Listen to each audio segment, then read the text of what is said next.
So, yan na. Nilagyan ko na siya na pinakuluan ko doon sa rice cooker na tubig. So, yan.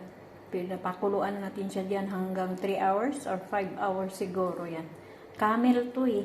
Ang baho. Grabe ang baho. Hindi to baka. Hindi din. Basta camel at saka, camel nga. Ang laki ng buto. Ang baho. Grabe. Hindi ko maano yung singon niya. So, pakuluan natin siya. Ang teknik ko dyan guys, lagyan ko siya ng soda, baking soda para mabilis ang lambot niya. So, saan na yung baking soda ko?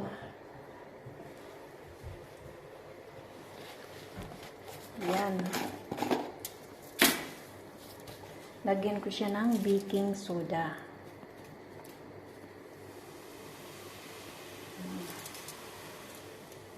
So, ang bilis na niya dyan. Tingnan natin kung ilang oras yan.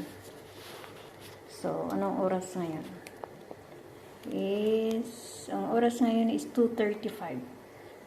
Tingnan natin kung kailan siya malambot.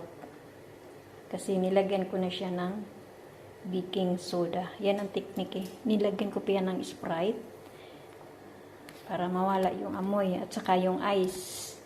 Nilagyan ko siya ng ice. Yan, yung black guys is black lemon yan. So, hintayin natin ng 3 hours. 2:35 ngayon. Kung hanggang kailan siya yan lang ang apoy niya guys. Dahan-dahan lang. Hindi pwedeng ibigla mo siya ng apoy kasi matigas din ang karne nyo. So, pag magpakulo tayo ng karne, hinaan mabuti kung sa pressure cooker. 30 minutes, lata na yan. Pero hindi yan pressure eh. Wala kasi silang pressure. Ang kuripot, magbili ng pressure cooker. Yan na. Bula-bula na. So, that's it. Tingnan natin mamaya kung anong mangyayari sa ating luto. Bye-bye!